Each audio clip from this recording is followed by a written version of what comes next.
नमस्कार दोस्तों, JSSC previous years general maths series आज के वीडियो सेशन में हम उसका सेट 23 देखने जा रहे हैं।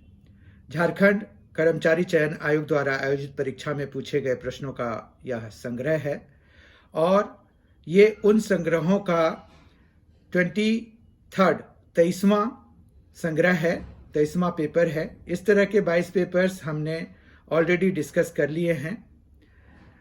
आज के जो इस वीडियो सेशन में हम क्वेश्चन पेपर डिस्कस करने जा रहे हैं वो है झारखंड सब इंस्पेक्टर दरोगा पीटी एग्जाम से लिए गए क्वेश्चंस।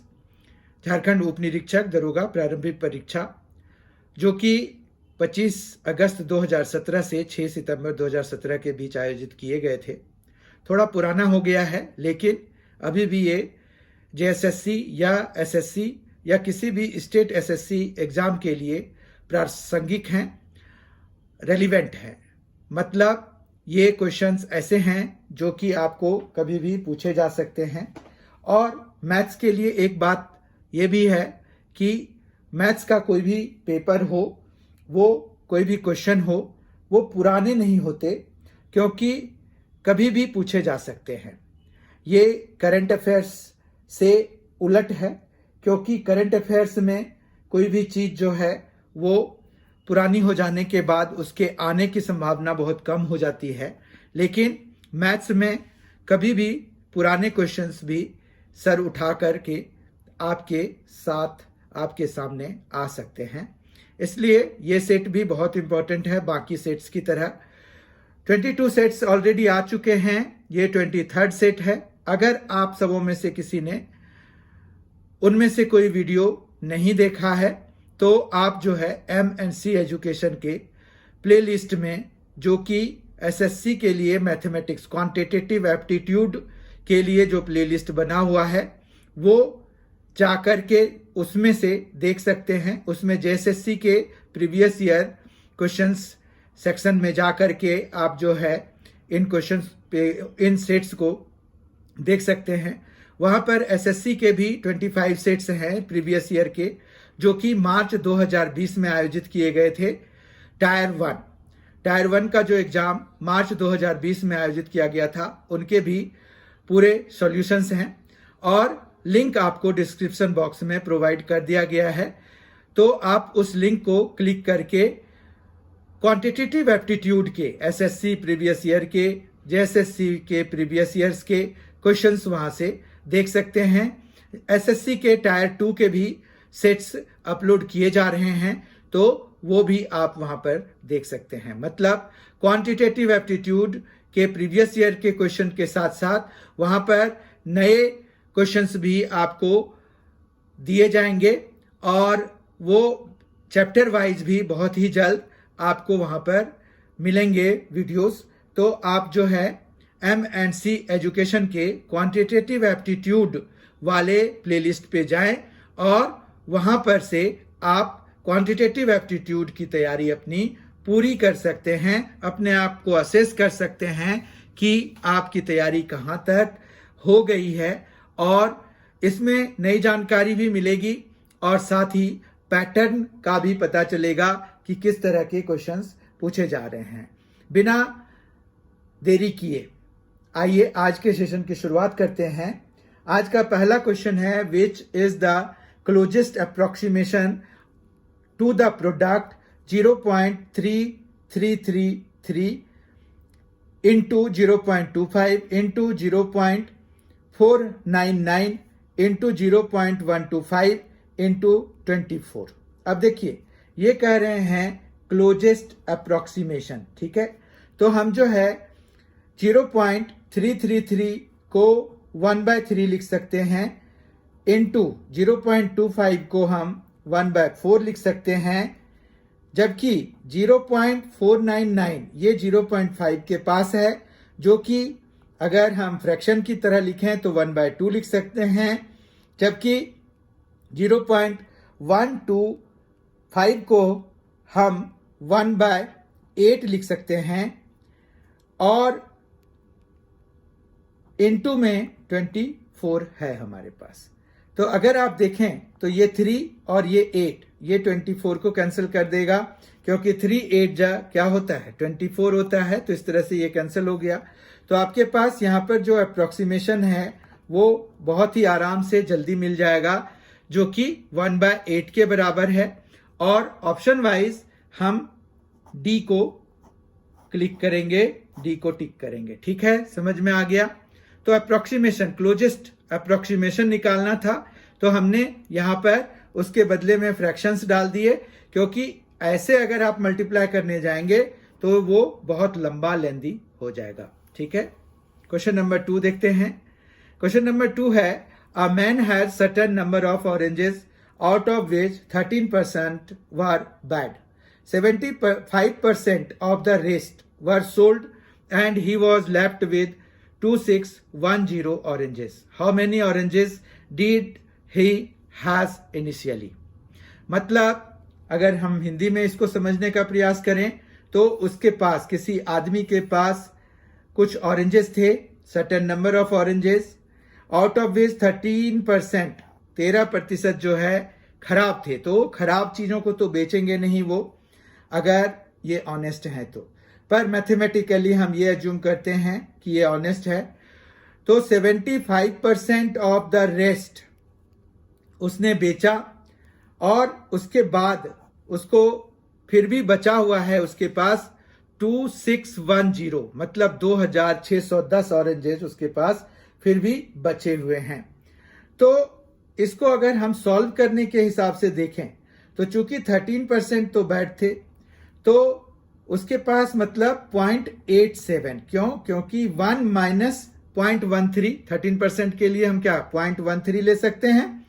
तो 0.87 जो x का है उसका 75%, मतलब 75% बेच दिया, तो 1 माइनस 3/4, क्योंकि टोटल में से, और x ये टोटल नंबर जो इनिशियली थे उनके पास नंबर ऑफ ऑरेंजेस, उसको हम x सपोज कर लें अगर, तो ये 0.87 इंटू 1 माइनस 3/4, क्यों? क्योंकि उसके पास जब 13% निकाल दिए तो उसके पास 0.87x बचा हुआ था, उसमें से उसने 3/4, 75% जो है वो 3/4 होता है, तो वो बेच दिया। तो उसके पास जो अब बचा हुआ है वो निकालने के लिए 1 में 3/4 और ऑफ 0.87x करना पड़ेगा, और वो जो है उसके पास जो बचा हुआ है वो 2610 के बराबर बचा हुआ है। तो यहां पर अगर हम इसको सॉल्व करें तो 1 माइनस 3/4 इज 1/4, ऐसे भी 75% अगर निकाल दिया तो 25% ही बचेगा। 25% को हम 1/4 लिख सकते हैं, तो 1/4 और x इज इक्वल टू 2610, ये 0.87 हम इधर ले आते हैं। 87 को यहां पर डेसिमल जब हटाएंगे तो यहां पर 100 आ जाएगा, और 87 से हम जब 2610 को कैंसिल कराते हैं तो ये 30 टाइम्स में कैंसिल हो जाता है। तो इस तरह से 3000 हो गया, और x की वैल्यू निकालनी है तो ये 4 भी उधर ले जाना पड़ेगा। तो इस तरह से x इज इक्वल टू कितना हो जाएगा 12,000 हो जाएगा। तो उसके पास इनिशियली 12,000 ऑरेंजेस थे, ये आंसर निकला है हमारा। तो सी ऑप्शन इसका करेक्ट है। Question number 3, in a certain some, if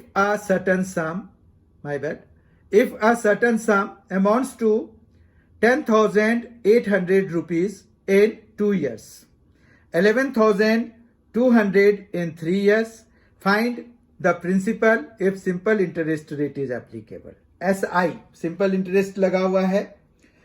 तो हमारे पास अगर सिंपल इंटरेस्ट का भी ध्यान रखें तो उसका अमाउंट का एक फॉर्मूला हम ऐसे याद रख सकते हैं कि अमाउंट जो है वो P 1 प्लस TR/100 कर सकते हैं। ठीक है, अब यहां पर T टाइम है, तो अमाउंट पहले वाले का ले लेते हैं 2 इयर्स वाला, तो वो है 10,800। P हमें प्रिंसिपल निकालना है, फाइंड द प्रिंसिपल, तो P रहने देते हैं। और ये 1 प्लस T टाइम 2 है यहाँ पर, तो यहाँ 2 लगा देंगे। रेट हमें जो है पता नहीं है, तो हम इसको R ही रहने देते हैं, अपॉन 100 हो जाएगा। इस तरह से हमें एक इक्वेशन ये वाला मिल गया। फिर दूसरा इक्वेशन हमें मिलेगा दूसरे कंडीशन से, जो कि 11,200 है 3 इयर्स वाला। तो 11,200 अमाउंट है, P रहेगा P ही, 1 प्लस यहाँ टाइम की जगह पे 3 आ जाएगा, 3R/100। समझ में आ गया? अब जो है हम इनको सॉल्व करने का प्रयास करते हैं। तो हम इन दोनों को डिवाइड कराएंगे। तो डिवाइड कराएंगे तो हमें क्या मिलेगा? इन दोनों को डिवाइड कराइए तो ये आ जाएगा, P तो कैंसिल हो जाएगा, 1 प्लस 2R/100 अपॉन में 1 प्लस 3R/100 और इज इक्वल टू ये 10,800 बाय 11,200। ये दोनों हम कैंसिल करा देते हैं।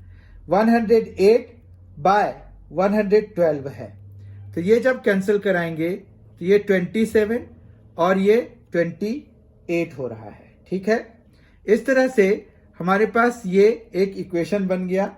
इसको हमें सॉल्व करना है, तो क्रॉस मल्टीप्लाई करा देते हैं। तो 28 जो है वो इधर जाके मल्टीप्लाई होगा 1 प्लस 2R/100 से, तो ये आ जाएगा 28 प्लस 56R/100 और ये हो जाएगा 27 प्लस 81, क्योंकि 27 इंटू 3 है यहाँ पर, तो 81 हो गया, 81R/100। यहां से हमें R की वैल्यू निकलेगी। ठीक है, ये कैसे? 28 माइनस 27 करा देंगे, 28 minus 27 is equal to 81R/100 minus 56R/100। ये मिलके बन गया आपका 525, तो 25R/100 हो गया। ठीक है, इतना समझ में आ गया होगा। अब जो है ये 1 के बराबर है, देखिए आप, और यहां से ये 4 टाइम्स में कैंसिल हो गया, तो 1 इज इक्वल टू R/4 हो गया। तो R/4, 1 is equal to R/4 हो गया, तो R इज इक्वल टू 4% हो गया। ठीक है, अब जो है R की वैल्यू 4 डाल के हम निकालेंगे P की वैल्यू। ठीक है, तो पहले वाले में डाल दीजिए, पहला वाला सिंपलीफाइड इक्वेशन है, तो 1 प्लस 8/100 हो जाएगा ये, क्योंकि R 4 है। इसमें देखिए P ही रहेगा, 1 plus 2 into 4 8/100 is equal to 10800। अब इसको सॉल्व करना है, तो ये हो जाएगा 108/100, तो P into 108/100 is equal to 108 और ये है, तो अगर 108 से इसको कैंसिल कराएंगे तो 100 हो जाएगा, ये 100 उधर जाके मल्टीप्लाई होगा, तो P हमारा निकल आएगा 100 इंटू 100, जिसको कि हम 10,000 लिख सकते हैं। तो प्रिंसिपल कितना था? 10,000 था। ये समझ में आ गया होगा। तो अगर आप देखें ऑप्शन वाइज तो 10,000 है बी ऑप्शन, यानी कि इसका बी ऑप्शन करेक्ट है। ये क्वेश्चन थोड़ा लेंदी था और इसका कोई शॉर्टकट इस तरह का नहीं है, तो आपको इसी प्रक्रिया से गुजरना पड़ेगा और आपको ऐसे ही सॉल्व करना पड़ेगा। ठीक है, तो कुछ क्वेश्चंस जल्दी हो जाते हैं, कुछ क्वेश्चंस देर से होते हैं, तो वो जो आपको टाइम अलॉटेड होता है वो एक्यूमुलेटेड टाइम होता है, वो ओवरऑल क्वेश्चन पेपर के लिए होता है। तो इसमें आप जो भी क्वेश्चन बहुत जल्दी बनने वाला है उसको आप बहुत जल्दी बना लेते हैं, तो आपका समय बच जाता है। इस तरह से आपका टाइम मैनेजमेंट का काम होता है। आगे बढ़ते हैं। अगला क्वेश्चन है, a train 330 metre in length is moving at a speed of 60 kilometre per hour. In what time will it pass a man walking at 6 kilometer per hour in the opposite direction as that of the train. अब इस question को अगर हम attempt करना चाह रहे हैं तो हमारे पास इस चीज को समझने की जरूरत है कि ट्रेन की लंबाई है 330 मीटर, ठीक है, और उसकी स्पीड है 60 किलोमीटर, जबकि आदमी जो है उस ट्रेन के ऑपोजिट डायरेक्शन में 6 किलोमीटर पर आवर की स्पीड से चल रहा है। तो उस आदमी को उस ट्रेन को पार करने में कितना समय लगेगा, वो रिजल्टेंट स्पीड जो इनका होगा, रिजल्टेंट स्पीड जो है ये ऐड होके बनेगा कि माइनस होके बनेगा, क्योंकि walking in the opposite direction है, ठीक है, समझ रहे हैं बात को। तो यहां पर आपको ये देखना होगा कि जैसे ये ट्रेन जा रही है और मैन जो है इस डायरेक्शन में जा रहा है, तो दोनों का जो ऑपोजिट डायरेक्शन है, तो रिजल्टेंट स्पीड जो 330 मीटर को पार करने में लगेगा उतना ही समय उस ट्रेन को उस मैन को पार करने में लगेगा, ठीक है। तो यहां पर अगर हम देखें तो रिजल्टेंट स्पीड हो जाएगा कितना, रिजल्टेंट स्पीड हो जाएगा 60 किलोमीटर प्लस 6 किलोमीटर, ठीक है। तो यहां पर रिजल्टेंट स्पीड ज्यादा हो जाएगा क्योंकि दोनों अपोजिट डायरेक्शन में चल रहे हैं, ठीक है बात, क्योंकि जो डिस्टेंस पूरा करना है वो है 330 मीटर का, ठीक बात। तो यहां पर 330 मीटर तो लेंथ है और अपॉन में जो रिजल्टेंट स्पीड है वो है 66 मीटर, ठीक है, 66 किलोमीटर पर आवर है। तो ये कैसे बन रहा है, अगर आप फॉर्मूला लिखना चाहते हैं तो ये है कि टाइम t वो हम लिखेंगे लेंथ ऑफ द ट्रेन और अपॉन में रिजल्टेंट स्पीड, ठीक है। तो उससे ये बन गया 330 मीटर। अब जो स्पीड है वो किलोमीटर पर आवर में दिया हुआ है, तो ये हो जाएगा 330 मीटर बाय 66। अब इसको अगर मीटर में चेंज करना है तो 1000 और आर को अगर मिनट में चेंज करना है तो 60 मिनट, ठीक है, और सेकंड में अगर करना है तो एक और 60। या फिर इन शॉर्ट ये होता है कि अगर किलोमीटर पर आवर को आपको मीटर पर सेकंड में चेंज करना है तो आप मल्टीप्लाई कराते हो 5/18 से, तो वो कर लो चाहे, ठीक है। अब यहां देखिए 2 जीरोज तो ऐसे कैंसिल हो जाएंगे, 6 से ये 110 में कैंसिल हो जाएगा और ये 110 से ये 3 टाइम्स में कैंसिल हो जाएगा और 6 इंटू 3 कितना हो जाएगा, 18 सेकेंड्स हो जाएगा।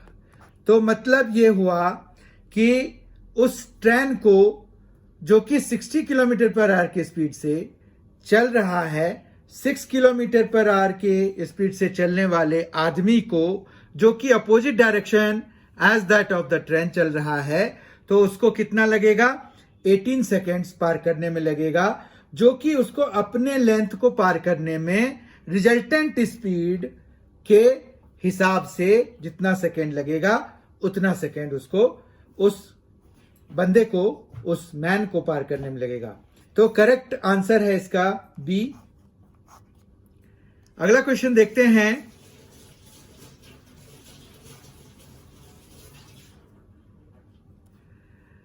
An angle is equal to 1/3 of its supplement. Find the measure of said angle. Measurement निकालना है सप्लीमेंट्री एंगल का। यहां पर एक एंगल है, मान रखिए कि वो x है, ये बता रहे हैं कि वो equal to 1/3 of its supplement. तो किसी भी एंगल का सप्लीमेंट निकालने के लिए हम क्या करते हैं, 180 में माइनस करा देते हैं, तो 180 डिग्री माइनस x जो है इसके सप्लीमेंट्री एंगल का की वैल्यू हो जाएगी। इस तरह से क्रॉस मल्टीप्लाई कराइए, 3x is equal to 180 degree minus x हो गया, तो ये आ गया 4x इज इक्वल टू, ये x इधर लाएंगे तो 4x हो जाएगा 180 डिग्री, तो x इज इक्वल टू कितना हो जाएगा 180 डिग्री बाय 4, तो ये आ जाएगा 45 डिग्री। ठीक है, तो इस तरह से 45 डिग्री उस एंगल का मेजरमेंट है, major of the said angle है। तो इस तरह से सी ऑप्शन इसका करेक्ट हो जाएगा। क्वेश्चन नंबर 6 देखते हैं। क्वेश्चन नंबर 6 जो है ये बहुत ही कॉन्सेप्चुअल क्वेश्चन है। X Y is a straight line and O is a point on the line X Y. If line OZ is drawn not coinciding with OX and or OY, then what can be said about angle XOZ or YO and YOZ? XOZ और YOZ के बीच में कैसा सा संबंध है, क्या कहेंगे उस एंगल के पेयर को, ये हमें बताना है। तो ये कंसेप्चुअल क्वेश्चन है। यहां पर XY जो है एक स्ट्रेट लाइन है, ये XY हमने मार्क कर लिया, O इस पर एक पॉइंट है, आपने OZ एक बना लिया, ये ऐसे। तो यहां पर not coinciding with OX OY यानी कि अलग बनेगा, यानी कि ये रे जो है एक लाइन पे स्टैंड कर रहा है। तो XOZ, ये देखिए XOZ ये वाला एंगल है, जबकि YOZ ये वाला एंगल है। तो ये दोनों एंगल का सम जो है 180 के बराबर है। तो ये कैसे एंगल्स बन गए, ये सप्लीमेंट्री पेयर ऑफ एंगल्स बन गए। इस तरह से इसका सी ऑप्शन करेक्ट हो जाएगा। Question number 7, if the angles of a triangle are in the ratio 4:7:1, then what is the measure of the largest angle. यहां पर एंगल्स जो ट्रायंगल के हैं वो 4, 7 और 1 के रेशियो में हैं। तो यानी कि 4x plus 7x plus x जो है वो 180 डिग्री के बराबर होना चाहिए। इस तरह से 12x is equal to 180 degree हो जाएगा। तो x is equal to 180 degree by 12 हो गया। तो ये जो है कितना आ जाएगा 15 डिग्री आ जाएगा। ठीक है, डिवाइड करने से ये 12 15 से कैंसिल कर देगा 180 को, तो 15 डिग्री हो गया। अब हमें चाहिए क्या, लार्जेस्ट एंगल की वैल्यू। लार्जेस्ट एंगल इसमें कौन से बनेगा, 7 से बनेगा। तो 7 इंटू 15 कर देंगे। Largest angle is equal to 7x, यानी कि 7 इंटू 15 डिग्री, यानी कि 105 डिग्री। ठीक है, तो इस तरह से इसका अगर ऑप्शन वाइज देखें तो डी ऑप्शन इसका करेक्ट है, मतलब लार्जेस्ट एंगल इसमें 105 डिग्री का बन रहा है। आगे बढ़ते हैं। Question number 8, in a triangle XYZ, twice of angle X is equal to thrice of angle Y is equal to 6 times angle Z, what is the measure of angle X। हमें यह देखना होगा कि इस तरह के से हम कैसे रेशियो निकाल सकते हैं। अब देखिए यहां 2 angle X is equal to 3 angle Y is equal to 6 angle Z दिया हुआ है। अगर हम इनको 2, 3 और 6 के एलसीएम से डिवाइड करा दें, जो कि 6 है, तो हमारे पास रेशियो मिल जाएगा।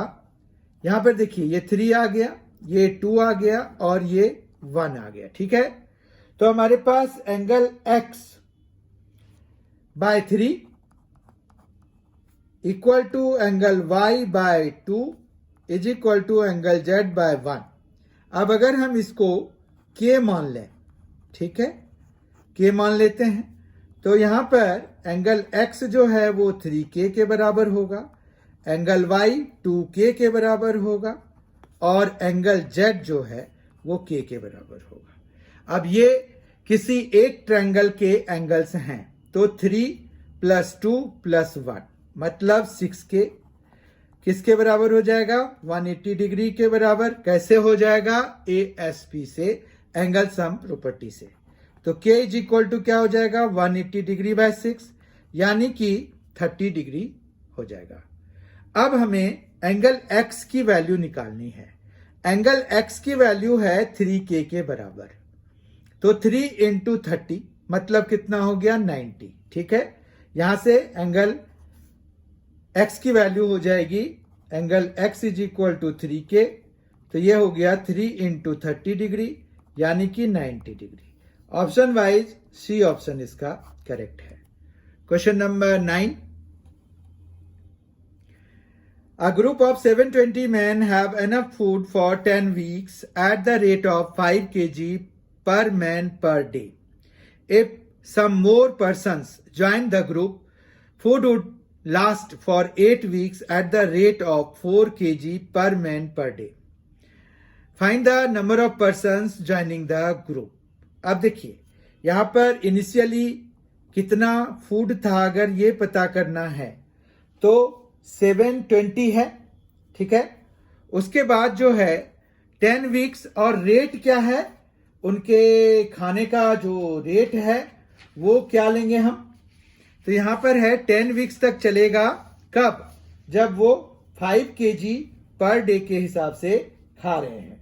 ठीक है, तो 5 kg पर डे के हिसाब से अगर खा रहे हैं तो हमारे पास जो इसका इक्वेशन बनेगा वो कैसा सा बनेगा, 720 इंटू यहां पर 5 पर केजी पर मैन है और 10 वीक्स के लिए है। ठीक है, तो इतना फूड का प्रोविजन है और ये किसके बराबर होना चाहिए। अब मान रखिए कि 720 में से x की बढ़ोतरी हो गई तो ये 4 और ये 8, समझ में आ रहा है, क्योंकि 8 वीक्स और at the rate of 4 kg, तो 4 इंटू 8, यहां पर क्या था 10 weeks at the rate of 5 kg for 720 और ये बढ़ा हुआ मतलब 720 प्लस x के हिसाब से हो जाएगा। तो ये हमारा एक इक्वेशन बन गया जिसको कि हमें सॉल्व करना है। ठीक है, तो अगर हम इनको सॉल्व करते हैं तो हमारे पास यहां पर क्या आ रहा है, ये देखिए, ये आ जाएगा 8 से ये 90 टाइम्स में कैंसिल हो जाएगा।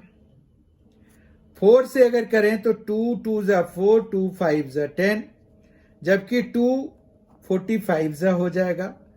तो ये आ गया आपका 45 इंटू 25। ठीक है, 45 into 25 is equal to 720 plus x हो गया। तो ये आ जाएगा आपका 25 5 जा 125, तो 12 हो गया। 25 4 जा 100 और प्लस 12 तो 112 हो गया। 720 प्लस x, तो यहां पर x इज इक्वल टू कितना आ जाएगा 1125 माइनस 720, तो ये आ जाएगा 5, ये आ गया 0, ये आ गया 4। तो 405 पर्सन्स ज्यादा आ गए, 405 पर्सन्स, तो ए ऑप्शन इसका करेक्ट हो गया। क्वेश्चन नंबर 10 देखते हैं। The ratio of boys to girls in a college is 5:3, 5:3 ratio दिया हुआ है। 60% of the boys have enrolled for a special seminar. What is the greatest possible proportion of people enrolled for a special seminar from among the students of the college? Very good question। अगर आप देखें तो इन्होंने कहा है कि किसी भी कॉलेज में बॉयज टू गर्ल रेशियो है 5:3, यानी कि बॉयज 5x हैं तो गर्ल्स 3x। ठीक है, अब 60% ऑफ द बॉयज जो है have enrolled for a special seminar, तो 5x का 60% कितना होता है 3x। ठीक है, यानी कि 3x ने सेमिनार के लिए एनरोल किया है। तो what is the greatest possible proportion पूछ रहे हैं of the people enrolled for the special seminar from amongst the students of the college. तो अगर हम ये माने कि मैक्सिमम के लिए ये सारी गर्ल्स जो है अपने आप को इनरोल कर लेती हैं, तो इन टोटल ये 3x का 3x मतलब 100% गर्ल्स, जबकि 60% बॉयज दिए हुए हैं, तो टोटल कितने हो गए 6x, तो 6x हो गया।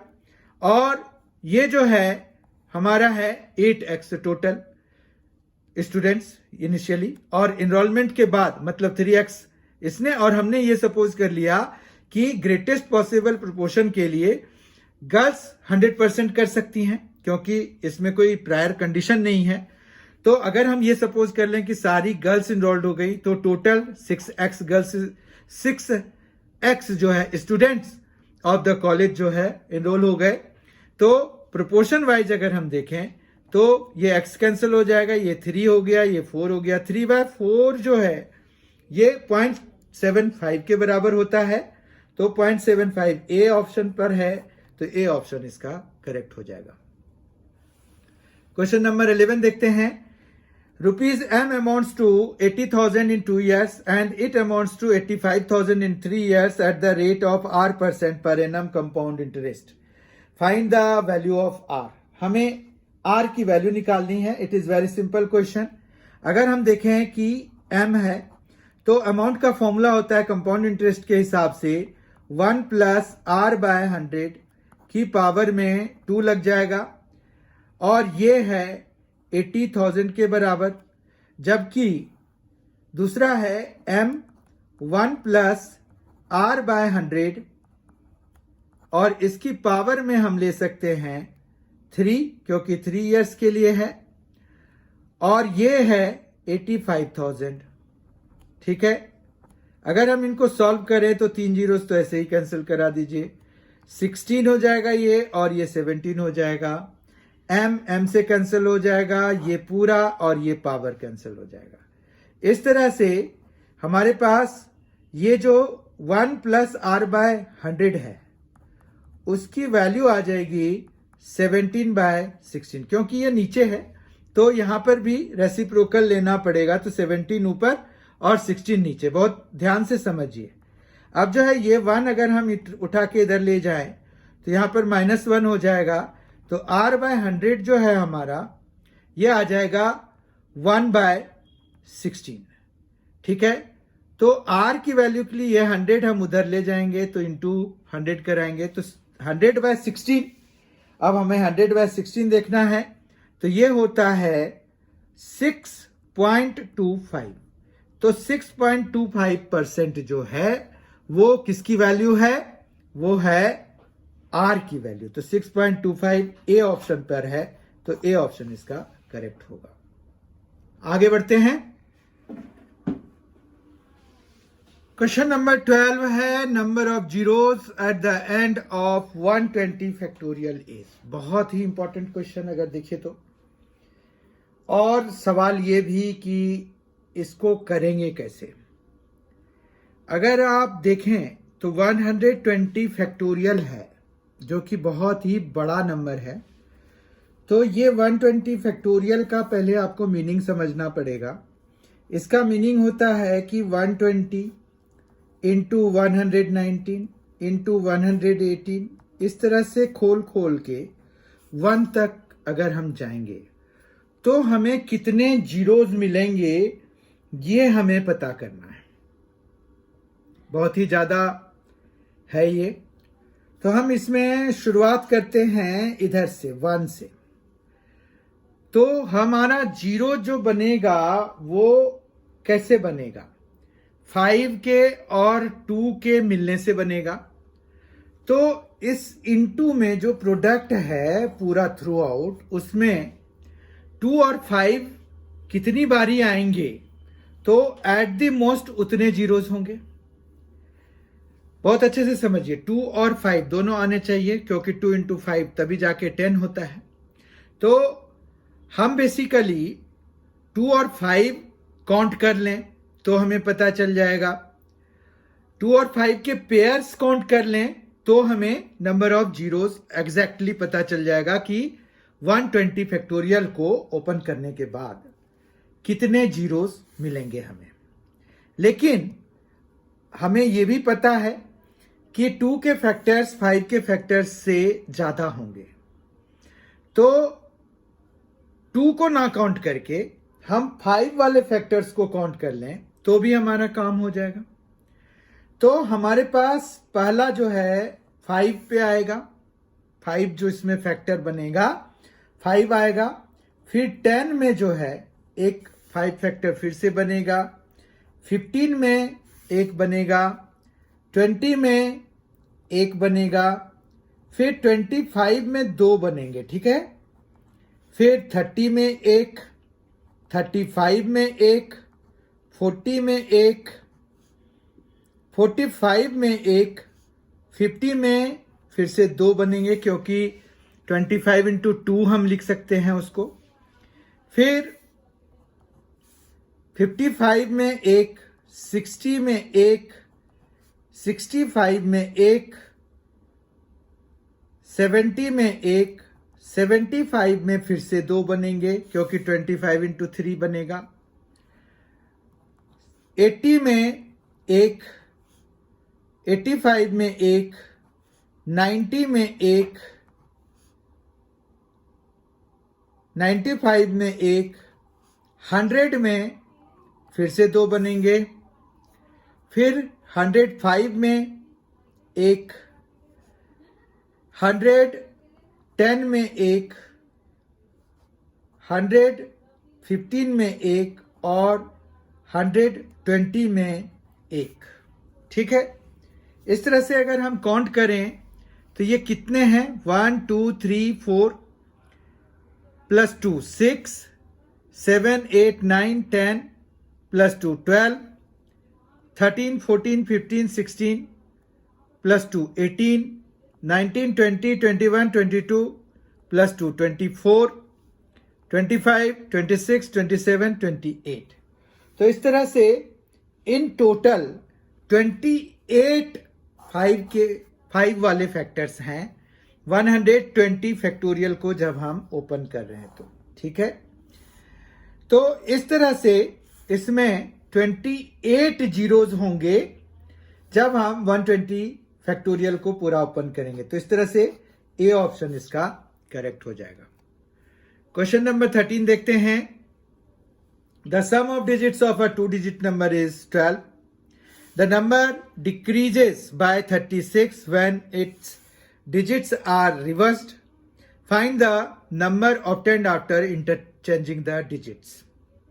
बहुत इंपॉर्टेंट क्वेश्चन, बहुत अच्छा क्वेश्चन। यहाँ पर 2 डिजिट नंबर है तो मान रखिए कि यूनिट्स प्लेस वाला जो डिजिट है उसको x और टेंस प्लेस वाले को y मान लेते हैं। तो नंबर जो बनेगा वो 10y प्लस x हो जाएगा। जब रिवर्सिंग द डिजिट वाला बनेगा तो वो 10x प्लस y हो जाएगा। अब यहां पर क्वेश्चन पे आ जाइए, क्वेश्चन के कंडीशंस पे आ जाइए। The sum of digits of 2 digit number is 12, तो मतलब x प्लस y जो है 12 है। और the number decreases by 36 when its digits are reversed, मतलब जब डिजिट्स को हमने रिवर्स कर दिया तो हमें जो नंबर मिल रहा है वो है 10x प्लस y। ये जो है ओरिजिनल नंबर मतलब 10y प्लस x से 36 कम है। देखिए the number decreases by 36 when its digits are reversed. तो ये हमारा दूसरा इक्वेशन बन गया। ये x इधर लाएंगे तो 10x माइनस x तो 9x हो जाएगा, y माइनस 10y तो 9y हो जाएगा और ये माइनस 36। इस तरह से x माइनस वाई 9 कॉमन लेके इस माइनस 36 को कैंसिल करा देंगे तो माइनस 4 हो जाएगा और x plus y is equal to 12 है। ऐड कराइए तो 2x इज इक्वल टू ये 8 आ गया तो x इज इक्वल टू 4 आ गया, ठीक है। अब x 4 आ गया, x प्लस वाई है हमारे पास 12, तो यहां से y इज इक्वल टू कितना आ जाएगा, 8 आ जाएगा। नंबर क्या बनेगा, हमें ये कह रहे हैं कि number obtained after interchanging the digits, तो ये वाला है, यही है इंटरचेंजिंग द डिजिट्स वाला। तो 10x मतलब 40 प्लस y मतलब 8, तो 48 वैसा नंबर है। तो इसका करेक्ट आंसर हो जाएगा 48। डी ऑप्शन इसका करेक्ट है। आप इनको ऑप्शन वाइज भी देख सकते थे, इसमें से बी और डी ही हमारा बन रहा है क्योंकि सम ऑफ डिजिट्स यहाँ 12 चाहिए तो 9 प्लस 6, तो ये ऐसे भी काट सकते थे आप। ये हो सकता है, इसको रहने देते हैं, 3 + 6 9, ये भी कट जाएगा। खाली ये सम के बेसिस पर आप इन दोनों ऑप्शंस को एलिमिनेट कर सकते हैं। फिर ये कह रहे हैं कि नंबर डिक्रीज कर रहा है 36 से, तो अब देख लीजिए चेंज करके, आपको पता चल जाएगा खुद ब खुद। तो ये अगर हम पूरा ना भी करें तो ऑप्शन से भी हम इस क्वेश्चन को कर सकते थे। क्वेश्चन नंबर 14 की तरफ जा रहे हैं अब। क्वेश्चन नंबर 14 है, find the value of 3 + √3 plus 1/3 + √3 plus 1/√3 - 3। इसमें ये तो चलो ठीक है, इसका तो डिनोमिनेटर 1 है यानी कि रेशनल है। इसको रेशनलाइज करना पड़ेगा, तो 3 - √3 से इस वाले को ऊपर नीचे मल्टीप्लाई कराना पड़ेगा। तो 3 - √3 से जब मल्टीप्लाई कराएंगे तो ये नीचे आ जाएगा 3² - √3 का स्क्वायर, क्योंकि कॉन्जुगेट से मल्टीप्लाई कराना पड़ता है। फिर यहाँ प्लस आ जाएगा, इसको भी रेशनलाइज जब कराएंगे तो √3 + 3 से हम ऊपर नीचे मल्टीप्लाई कराएंगे, तो ये बन जाएगा √3 का स्क्वायर - 3 का स्क्वायर। ठीक है, अब इसको सॉल्व कर देंगे, हमें जो भी आंसर आएगा वही हमारा आंसर हो जाएगा। 3 - √3 ऊपर रहा, ये 9 और ये -3 हो जाएगा, प्लस ये √3 + 3, जबकि नीचे 3 - 9 हो जाएगा, और इस तरह से ये 3 + √3 प्लस 3 - √3/6 हो गया, प्लस √3 + 3 -6 हो गया।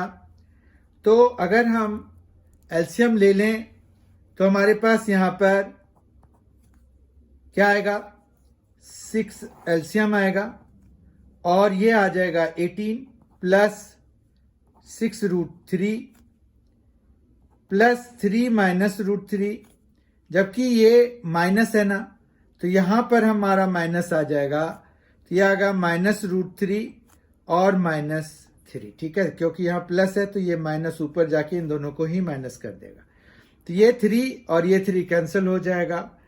इस तरह से ये बन गया हमारा 18 प्लस 6 √3 -√3 तो 6 - 2√3, तो कितना हो जाएगा, 4√3 के बराबर हो जाएगा। ठीक है, तो 4√3 हो गया, अपॉन में 6 हो गया। 2 अगर हम इसमें से बाहर निकाल लें तो हमारे पास यहां पर बचेगा 9 प्लस 2√3 और अपॉन में आएगा 6, 2 से ये 3 टाइम्स में कैंसिल हो जाएगा, तो 9 + 2√3/3 आया, जो कि ऑप्शन वाइज अगर हम देखें तो फर्स्ट ऑप्शन मतलब ए ऑप्शन इसका करेक्ट है। ठीक है, क्वेश्चन नंबर 15 देखते हैं। A tailor has 42.5 meters of cloth and he can make 6 pieces out of a meter of cloth। 1 metre में वो 6 पीसेस बना रहा है, 42.5 मीटर्स है उसके पास। आगे देखते हैं क्या है question, how many pieces can he made out of this cloth. तो 42.5 मीटर के क्लोथ से वो कितने पीसेस बना सकता है, सिंपल मल्टीप्लीकेशन है, इससे इजी क्वेश्चन आप किसी भी कॉम्पिटिटिव एग्जामिनेशन में एक्सपेक्ट नहीं कर सकते हैं। तो बताइए क्या करना है इसमें हमें मल्टीप्लाई कराना है। 42.5 को 6 से मल्टीप्लाई करा दीजिए, 6 5 30, 3 कैरी हो गया, ये डेसिमल लगा दीजिए, 6 2 12 प्लस 3 तो 15 हो गया, 6 4 24 प्लस 1 तो 25। तो इस तरह से 255 पीसेस वो बना सकता है, तो ए ऑप्शन इसका करेक्ट हो जाएगा 15th क्वेश्चन के लिए। आगे बढ़ते हैं, question number 16। If 3 balls are drawn at random from a bag containing 4 white, 5 red and 6 blue balls, what is the probability of getting all 3 of them red। अब 3 balls draw कर रहे हैं, at random कर रहे हैं, तो पहली ball का रेड होने का क्या चांस है, क्या प्रोबेबिलिटी है, तो वो है 5 टोटल बॉल्स कितने हैं, 4 + 5 9 + 6 तो 15। ठीक है, दूसरे का रेड होने के लिए, क्योंकि एक ऑलरेडी चला गया है तो 5 में से एक चला गया तो 4 रेड बॉल्स अब बचे, तो नंबर ऑफ टोटल बॉल्स जो हैं वो भी तो कम हुए, 14 हो गया। अब फिर आगे इसी तरह से 3 और बाय 13 हो जाएगा। ठीक है, जब आप इनको सॉल्व करेंगे तो आप देखिए 5 3 जा 3 से ये कैंसिल करा दीजिए, 2 2 जा 4, 2 7 जा, तो ये 2 बाय 91 हो गया। अगर ऑप्शन वाइज देखिए तो ए ऑप्शन इसका करेक्ट है। क्वेश्चन नंबर 17, यहां पर हमें सॉल्व करना है इसको। ठीक है, एन की वैल्यू निकालनी है, √2 दिया हुआ है, 2 दिया हुआ है, √2 दिया हुआ है, 2 दिया हुआ है, ये क्यूब रूट ऑफ 2 भी दिया हुआ है। तो अगर हम देखें तो 2 की पावर में यहां पर 1/2 है, प्लस ये 1 है, प्लस फिर से 1/2 है, प्लस फिर से 1 है, और प्लस ये 1/3, क्यूब रूट के लिए 1/3। ठीक है, और इधर जो है ये 2 की पावर में n/2 है। तो बस हम पावर पावर सॉल्व कर देंगे। अब देखिए यहां पर 1/2 1, 1/2 1, तो ये मिलके 3 हो गया, तो 3 plus 1/3 is equal to n/2 हो गया। ठीक है, तो ये आ गया 10/3 इज इक्वल टू n/2। तो अगर हम इसको सॉल्व करेंगे तो n इज इक्वल टू क्या आ जाएगा, ये 2 इधर जाकर मल्टीप्लाई हो जाएगा तो 20/3 आ जाएगा।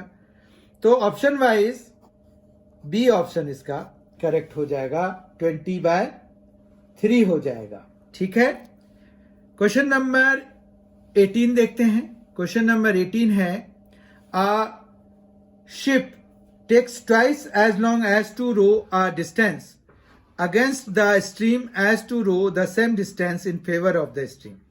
What is the ratio of the speed of the boat in still water and that of the stream?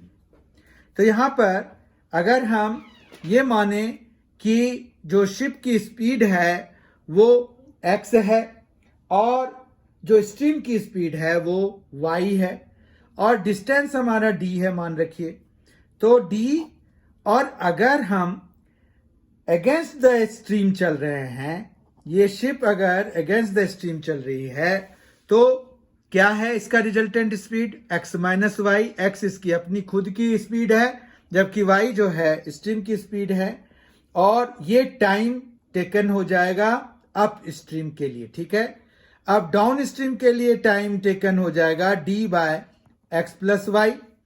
अब ये कह रहे हैं कि जो अप स्ट्रीम का जो टाइम है वो डाउन स्ट्रीम के टाइम का ट्वाइस है।